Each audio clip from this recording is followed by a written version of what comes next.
Yo, what's up, y'all? Man. Y'all gotta forgive me. I was out of commission for the whole weekend. Them allergies was tearing me up. So I was kind of a couple of days late on everything. So that's why this is called the late review.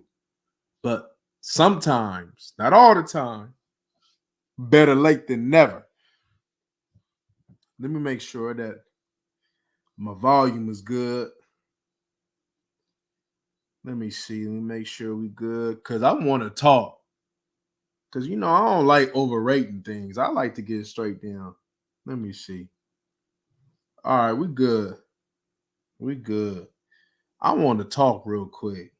I don't want to take up too much of your time. I know football coming on, you know, but some things need to be discussed because like I've been saying, like football is just so mediocre nowadays. And just the tidbit of some type of success, people gonna overblown it and make it bigger than what it is. And I'm here to go ahead, you feel me? Just make sure that everybody stays grounded. I'm just here to make sure that everybody stays grounded. So, in regards to some of the things that I watched, all like I said, I watched all 22 film, and this is what I seen on the all 22 film. First and foremost, I think Mike McCarthy is asking Madden on what plays that he should draw up.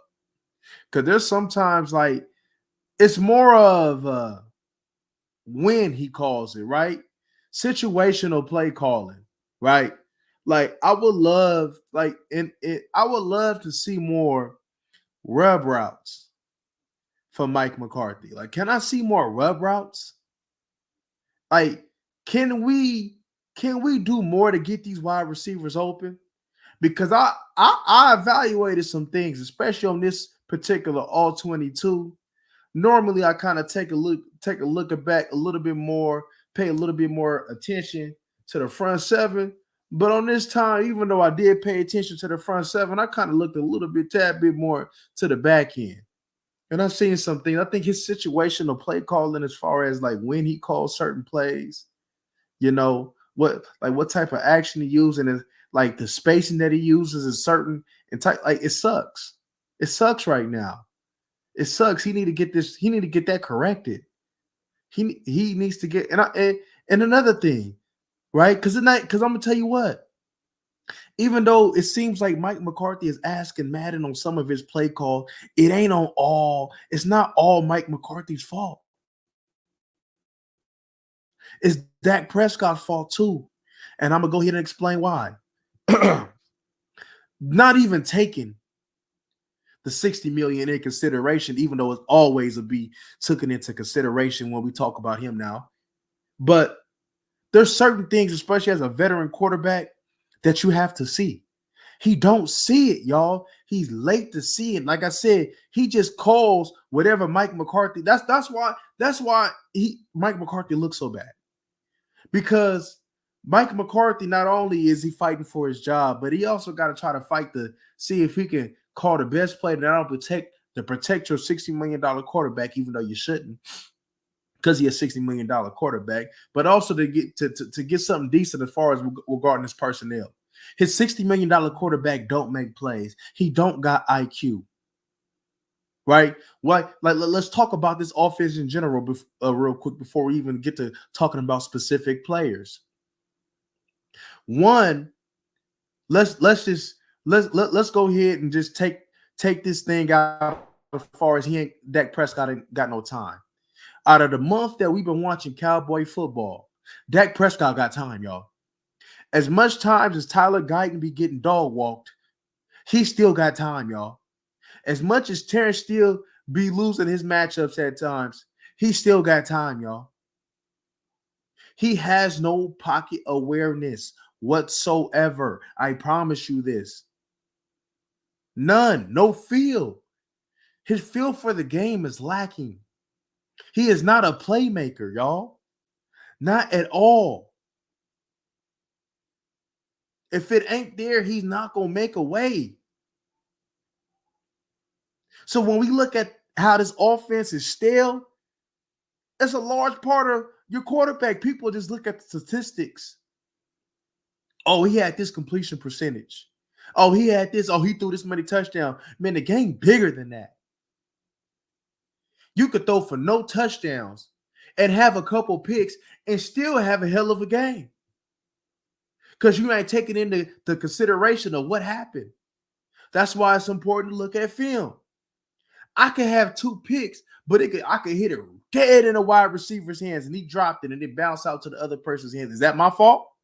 No, that's his fault. But on the stat sheet, it says that I threw an interception.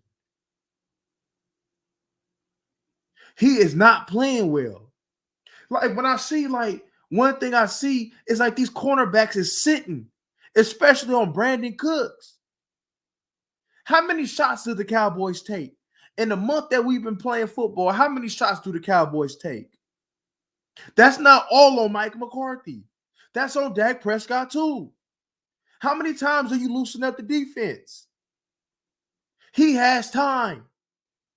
Yes, we go ahead and see that the wide receivers ain't getting separation on a consistent basis.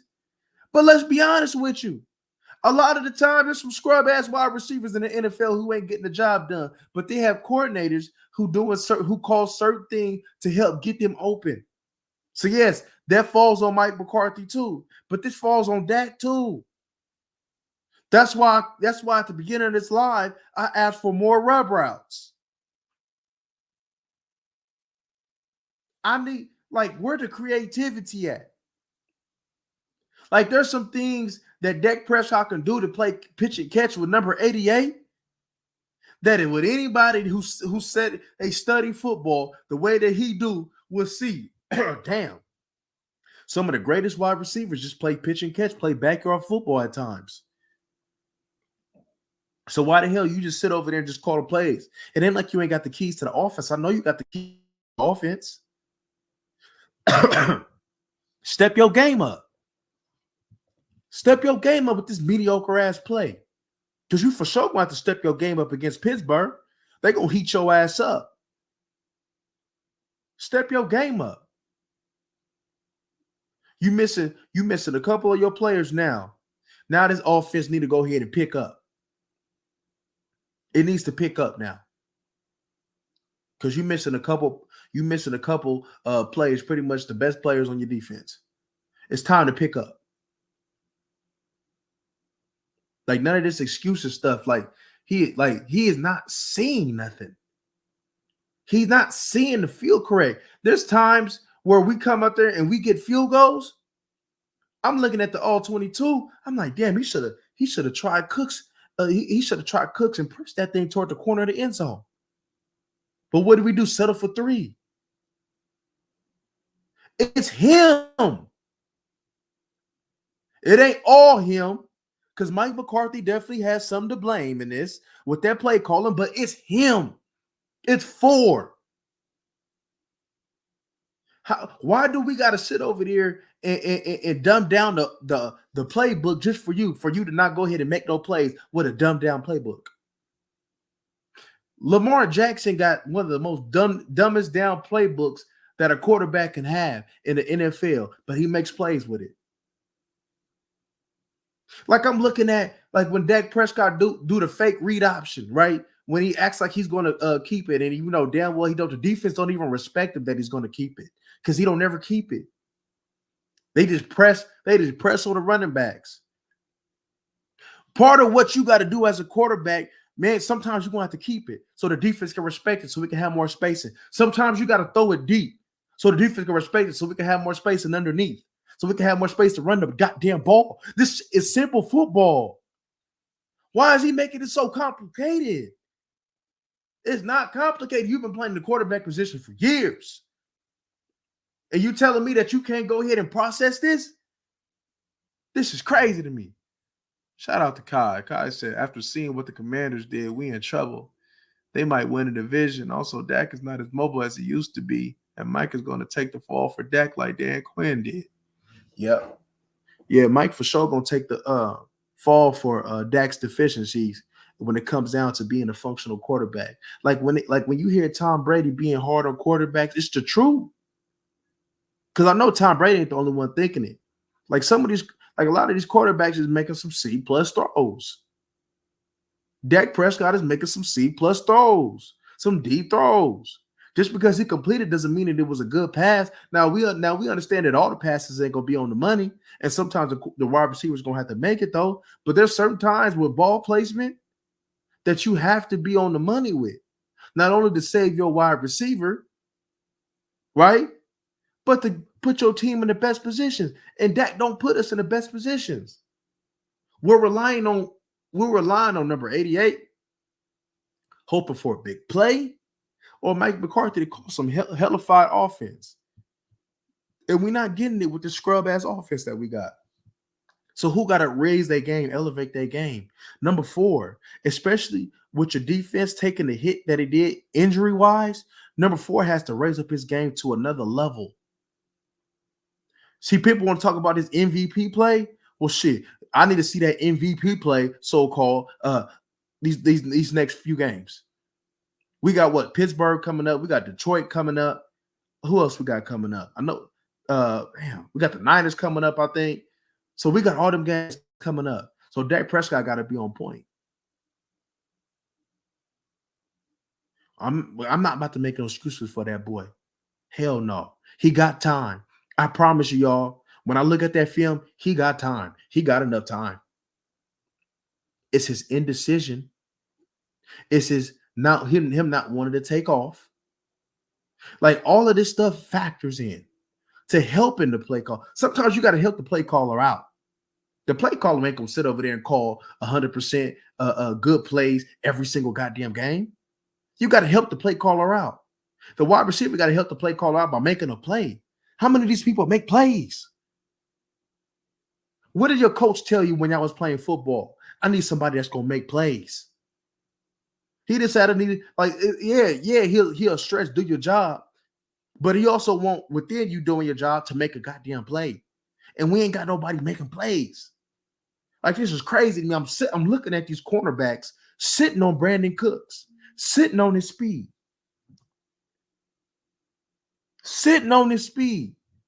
And Dak Prescott gonna make a bonehead throw. No, good well the cornerback get ready to drive on it. He drives on it. Potential pick. Like, that's stupid. That's hella dumb. Like, he ain't step his game up, man.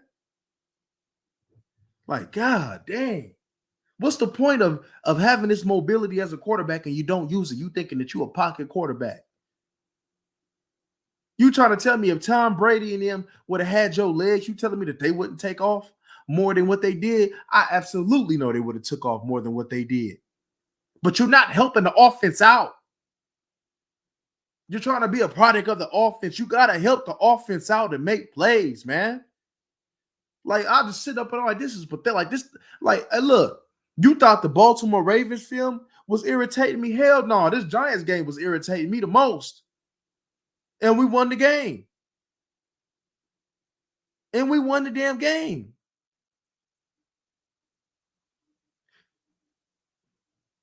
I tell you this, even though Guyton has some misplays, some missed blocks, it wasn't as bad as what one may think.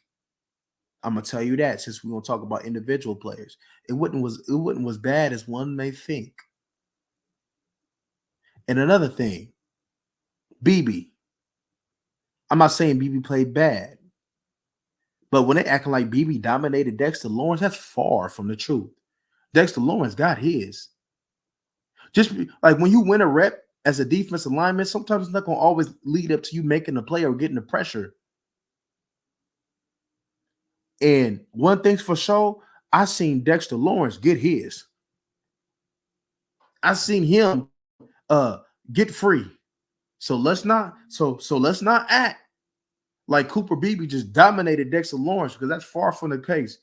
I seen some talking about he didn't get no pressure. You telling me because a defensive tackle didn't get no pressure that he didn't have no hell of a game? That's far from the case. Dexter Lawrence played a good game. Cooper Beebe did not clamp him. That was a lesson for Cooper Beebe. Now, it didn't end up being to our downfall. It didn't end up. Now, like I said, he did make some plays. They did go away from him, right? So he will learn from it. And see, it's like when Cooper Beebe have his misses, it doesn't normally end up like what Guyton does with his misses. You know, when Guyton misses, you know Guyton gonna misses because it's gonna impact the play a lot of the more times than not. But when Beebe misses, it wasn't impacting the play.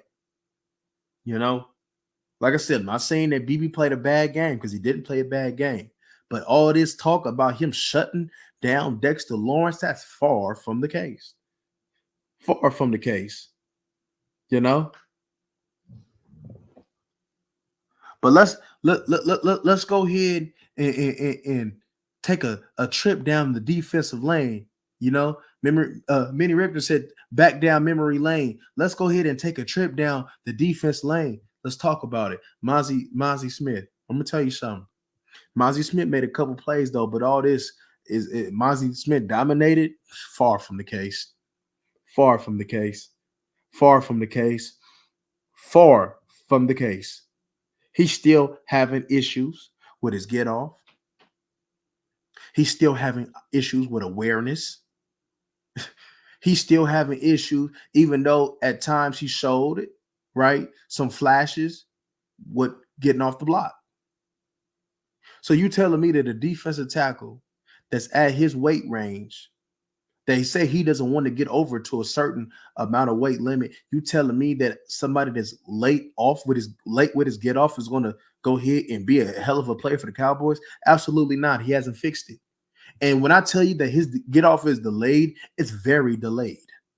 I showed you a couple examples when we was looking at that Baltimore Ravens film session. His get off is very delayed. You can't be no hell of a player with no delayed get off like that. Even Dexter Lawrence times to snap and get off. And there was times where you could look at this game where Dexter Lawrence, he timed to snap, boom, swim move, got up in there. Like I said, I'm not saying that Mozzie Smith's supposed to be Dexter Lawrence at this point in time. But at the same time, it's the second year. Now we need to see flashes. Now, granted, this was his best game as a Cowboy, but that's because the standard is so low. He had a nice club move. He had a nice move where he got off and got into the play, right? Plays that stood out. But when you take a look at the whole body of work, the whole body of work was still average. It still was average. You know? And trust and believe. I was looking at the play. Y'all, I was ready to give that boy his credit. I was like, shit, I'm going to make a film session on Mozzie, right? Because everybody was talking about how he just had this dominating ass game. I was prepared to write a film session for Mozzie Smith. Man, I'm looking at the film session. I can't write no film session on this because that shit was average. It was average. You know? Now, when you look at the defensive front, it looked better. Why did it look better? Because of what we said. Early on in the week, the Giants doesn't get to the second level. So when you got a team that don't get to the second level, your linebackers are going to be free. And you see what happens when you keep somebody like Overshown and company free. They're able to get into plays. That's why I made the statement the past couple of weeks. I'm not going to be hard on the linebackers because I understand that the linebackers doesn't have much to go with right now because the defensive line is getting blown off the ball. Right? Now, Kendricks, definitely, because I've seen him miss a couple open field tackles. He's going to struggle with that athleticism. That's off the rip. But but box to box, in that box, he's going to make the play. But let's not be surprised when Kendricks got to go against a team that got some speed and they put him in space and he struggles. So I'm just warning y'all now. That's what's going to happen. But box to box, Kendrick got that. Like going against Najee Harris, I don't even think Najee Harris a good football player. I think he's average at best. But with that being the case, somebody like Najee, he'll be able to go ahead and go bang for bang with Najee. Boom, boom, meet Najee in that hole. You know, and I seen quarter because I was looking at some of the game on Sunday.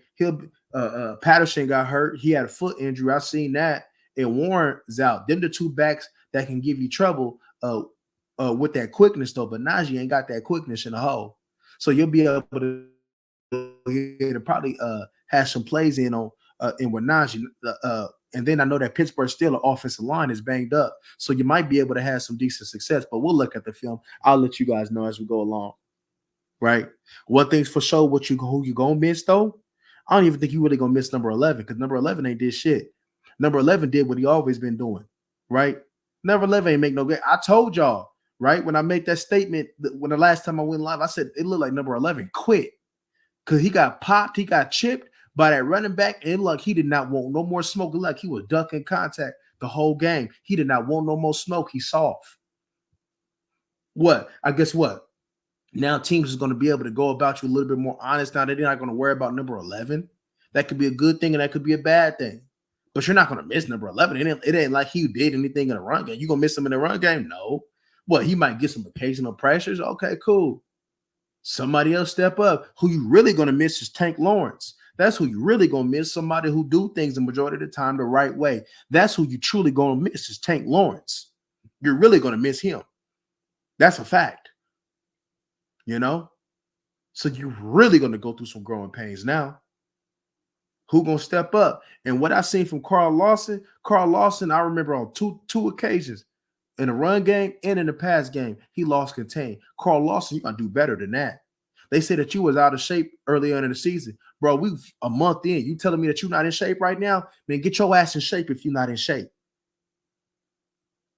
Get your ass in shape if you're not in shape. Because now you're going to have to play ball. Because potentially Tank could be missing the whole season. Because it's a possibility in 2 months, we ain't got nothing to play for. So what would be the use of bringing them back? You know? Kai said, let's make these guys like Paul Lamar Jones, Josh Allen, they extend plays. Yeah, gotta extend plays. G Money shit, I've been trying to tell these friends that ain't it. Yeah, they ain't gonna listen. Doomsday, what's up, man? What's going on? Yeah, man, Mike ain't do nothing this game. And you would think that with what the Giants was showing at that offensive line, especially not being able to get to the second level and staying pretty much put, maybe take a step or two and just engage in the block, and that's it. You would think that your defensive line would have made more plays than they didn't. That's a little disappointing. That's a little disappointing, you know. And then I also want to go here. I want to say something about Diggs real quick because you made this statement, right? I know I'm like 2 or 3 days late, but you made this statement about how you pretty much one of the last of a dying breed in regards to shadowing corners. Look, now I did see you shadow a few times, but you ain't did it like the old school. So quit taking credit like you doing something with the old school corners did. Because if that's the case, the old school corners back in the day wouldn't no rookie wide receiver had that stat line. You ain't clamp nothing. You just clamping. You just running your mouth just like number 11 be doing. You ain't do what you were supposed to do. If you was gonna shadow him, you should have shadowed him the whole game and took him out because he could have potentially beat you. That stat line was too much. Any cornerback back in the day will look at that stat line as disrespect. But because you did it a few times. It don't matter because the Giants were scheming him to get open. It don't matter. Get your ass on him. Man on man. Everything else goes outside of it. The chess match is outside of that. You and him, mano-y-mano, the whole game. Because I look at you run. I look at you playing that bell technique. I look at you being in trail technique. You got the speed to make it up. So it look like you're back. So what was the issue there, brother man? What was the issue there, my guy? Why you couldn't follow him the whole game? Since you would have get up on there and talk like you sitting over there, one of them ones, like you back in the day or something, like you one of them back in the day corner. What was the issue then? I'd have been like, Coach, no, put me on this man the whole game. You figure it out. The rest, I want him. I'm gonna take him out, Coach. You worry about the rest. That's what a real dog gonna do. If I pay a cornerback, that's what I expect him to do. Mano-y-mano, shut him down. I don't pay zone corners. I don't pay zone corners. I don't pay zone corners. I pay man corners. Hold on real quick. Hello?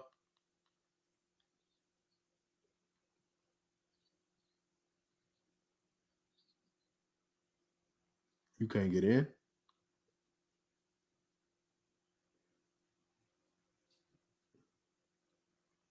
What, you need me? Because I'm on live. You need me? I'm on live. Yeah, but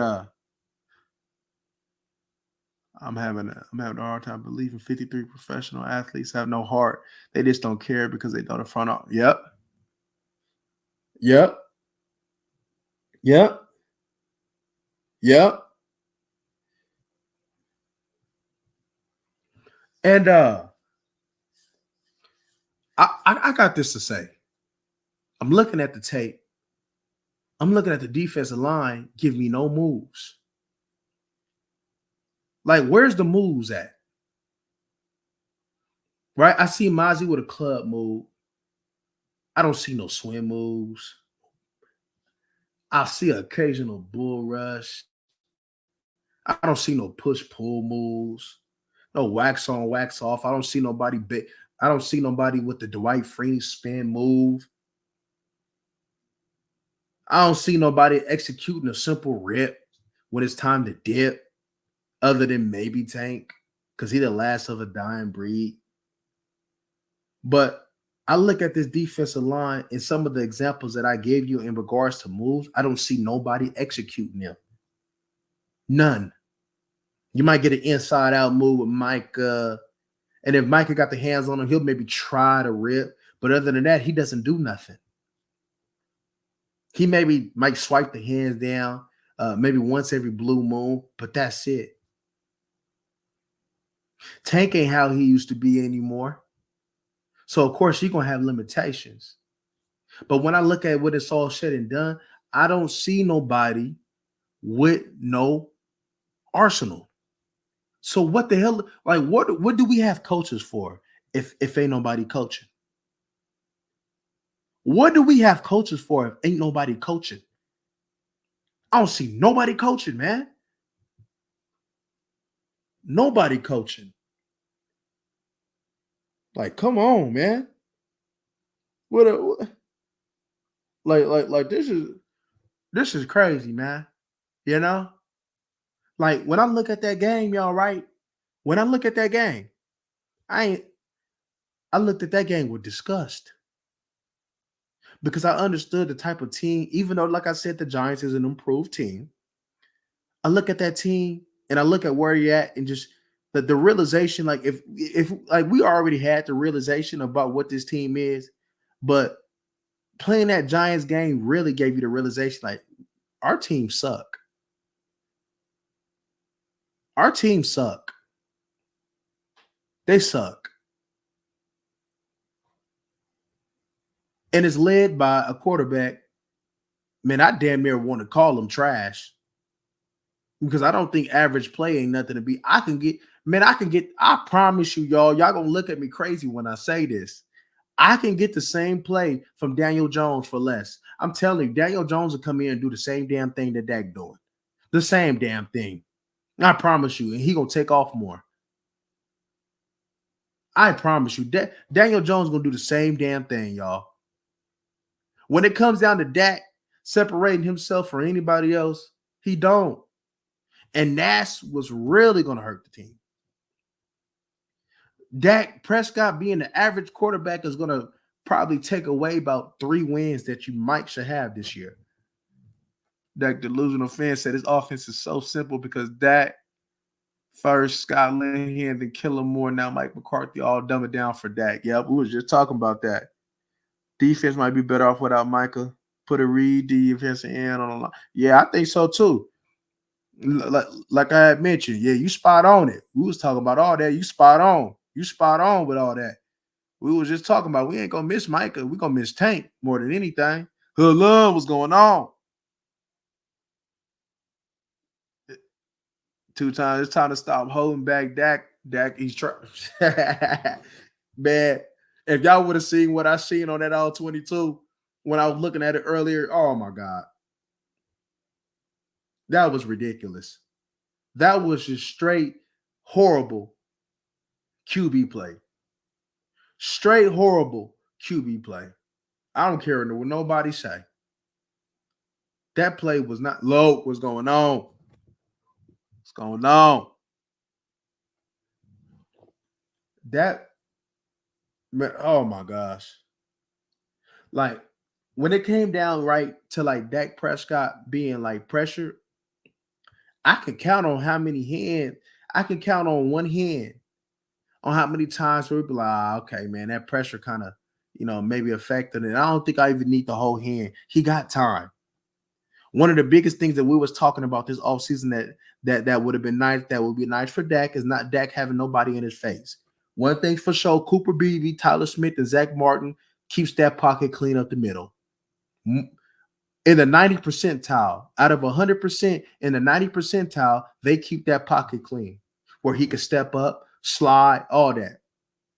See, now with Guyton, you would think if this man had the IQ with Guyton, especially when him getting beat inside, you would think that he'll just slide over and make the play. But he don't. It ain't like nobody's spying you. Ain't nobody spying you. Ain't nobody worried about your legs because you don't use them. When the last time you seen Dak have a 10 carry game? When, you know what I'm saying? Like I seen, what was this? Was it the Baltimore game? Or was it Giant? I think it was the Baltimore. What game was it when he did that QB sneak, that soft ass QB sneak? And like he was avoiding contact. Dak don't want to get hit. Dak just want to get paid now. Dak is out here collecting checks. Dak don't want to get hit. They can save all that team first bull jive that he be talking about. Man, save it. I know a winner when I see one, right? Like when I look at like for instance, I'm gonna use college for example. Michael Hawkins, the man that took over for Arnold from Oklahoma, right? You see Michael Hawkins diving and getting flipped, even though you wouldn't want to recommend that for a quarterback to keep taking them hits. You can see that he putting his body on the line for his team to get a win. Dak Prescott sat over there and been in the field and got hurt that one time, man. And ever since, man, he been scared to run ever since. That's ridiculous. Oh, yep, it's all good. Seeing what Ravens did to Jazz, how make Dak fans look even worse because they try to say Dak had it going late. I only watched a little bit of that game because I knew it was going to be a blowout. I knew the Buffalo Bills wasn't that good. I knew that was going to happen. Dak needs some of them revenge. Yes, from Cody. He out there playing. That man Dak Prescott out here playing like he got some wop or something. You know what I'm saying? That boy ain't playing, man, like he's sitting over there letting nothing hang down. That man playing like he got some wop.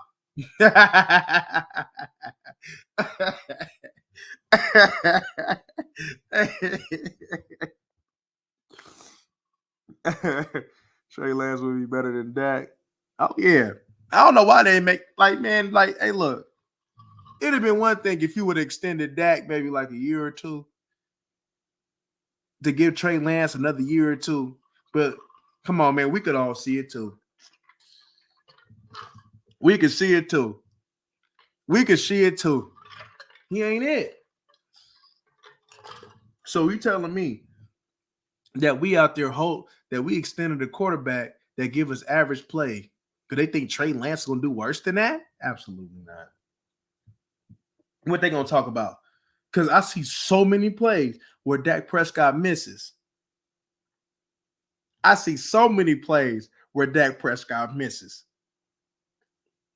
I'm like, man, if Dak Prescott had, like, there's times, right, he'll just scan half of the field.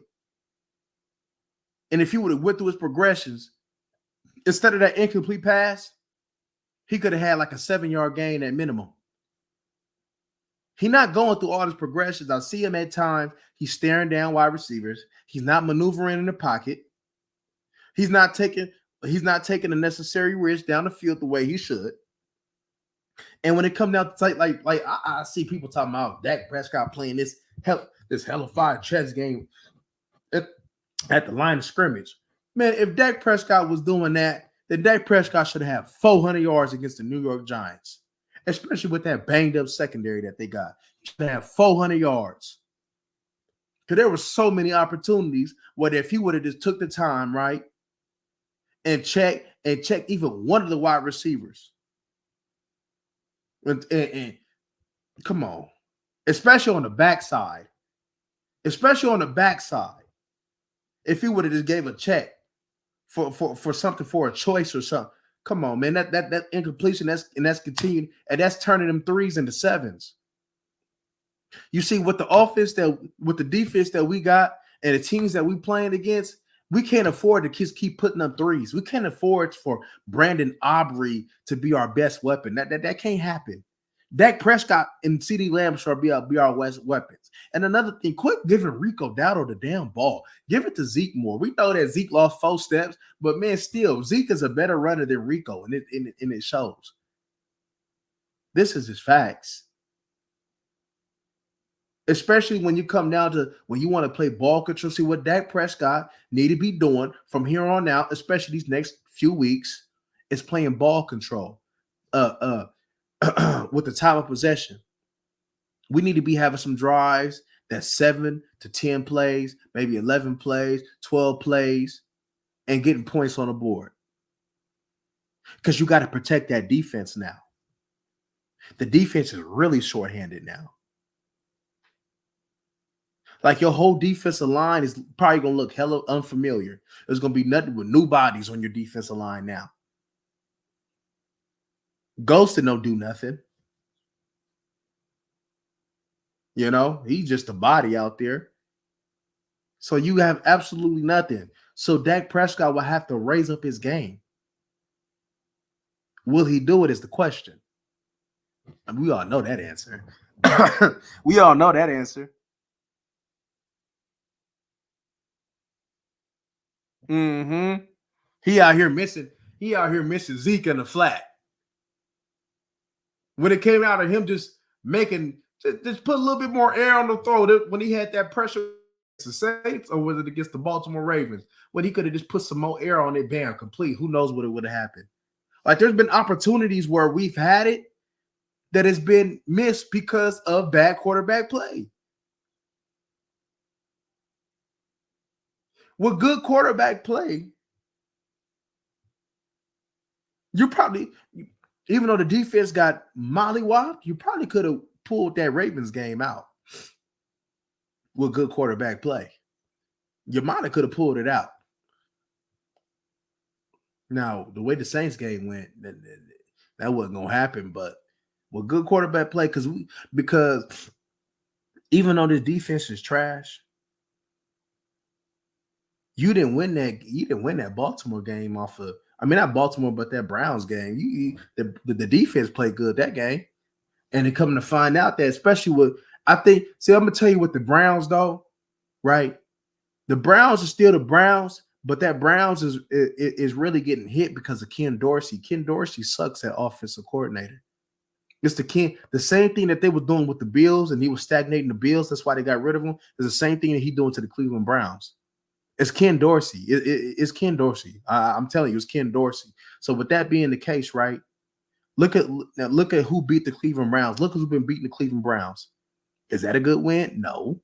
And then you beat the Giants. You have no good wins. And then the good teams that you did play, you lost to. The Saints ain't won the games since they beat your tail.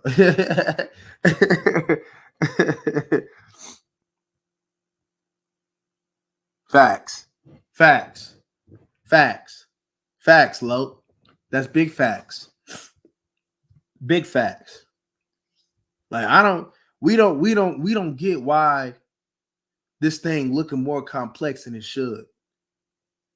You know? I mean, I see Mike McCarthy on a couple occasions already this year try to take somebody else's plays.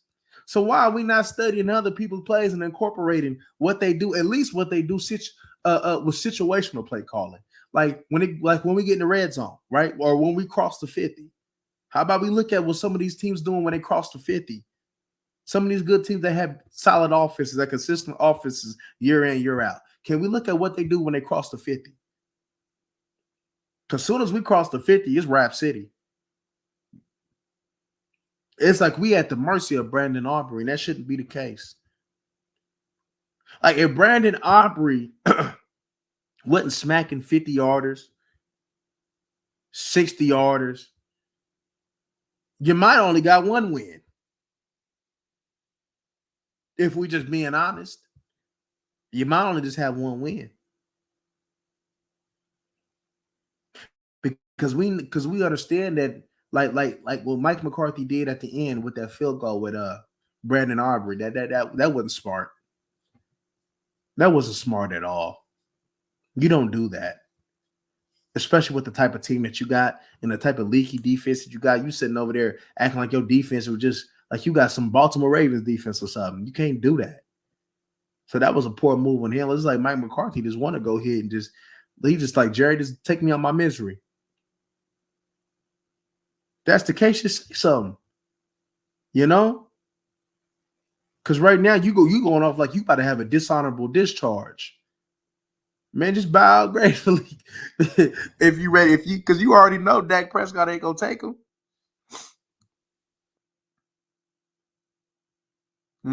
Yeah. When pressure hits, Dak Prescott is gonna fold. That's the reality that we've been new, and that's the reality that we come in with, the mentality that we come in knowing every game that we play against a good team. Because I know for a fact, when you get a good team up in here, they said, Dak Prescott, if you're gonna win, it's got to be with Dak hands. And Dak Prescott, going on 10 years now, has shown in the big moments he can't beat them good defenses. 10 years. You had 10 years pretty much of games, over 100 and something games, full of proof about who your quarterback is. And you thought that mediocre play was good enough? Jerry should be ashamed of himself. Jerry should be ashamed of himself to look at the body of work and tell me that body of work was worth for him setting for setting the market. That was stupid. People ain't gonna look at it like that, but that was stupid, y'all. Sometimes you gotta take your loss and just go. Like one thing, like I respect with the Seattle Seahawks that time with Russell Wilson, when they signed Matt Flynn and they seen that Matt Flynn their first year wasn't good enough, they started Russell Wilson. And you telling me that the Atlanta Falcons ain't about to do that soon with Kirk Cousins? Whether it be this year or the next? Come on, man. They got Penix. Man, they got Penix in their drawer. They ready to let him loose soon. You had a couple opportunities. You missed it. You got you a quarterback, especially the way that quarterback play is nowadays. You got you the perfect quarterback right now that you got in the wings with Lance. Keep developing him mentally. Give him another season with nothing but preseason reps. You better sign him after this year and roll with it. Roll with it. He not gonna require what? He gonna require less than probably what Daniel Jones money. And I'm pretty sure he gonna sign a contract where it'll allow him to get paid, but pretty soon take care of a market. So it'll be like a couple year deal where like he like, if I'm a ball out, man, you need to pay me type of contract. So in our reality, that's a win-win situation for the Dallas Cowboys. If you look at it, you're gonna get a cheap quarterback early on, or at least you would have, because you know, with the Dak, I don't think Dak Prescott gonna play out his contract. I don't think so. I think he, you know what I mean, something gonna happen where he gets shipped, something, you know. But if they say that deal saves money on the cap, okay. Well, then I hope it saved money for you to make that big move. And you're gonna be in cap hell if you pay number 11. That's for damn sure. If they pay number 11, y'all, hey man, I don't know what to tell y'all. Because number 11 looked horrific last game. He looked horrific. He was trash. Trash. You didn't even know it. I was looking at it. I was like, yeah, he ain't gonna do nothing. He was clamped. Whole game clamped. Telling you, man. Telling you. But yeah, I just wanted to come through, man, talk with y'all for a little bit, man, let y'all know what I've seen on that all 22. We're gonna probably start preparing for Pittsburgh a little earlier. See how that go. That should be a good game. Let's see how that go. Get ready to get up on this Pittsburgh film. But all right, y'all, to the next time. We gone.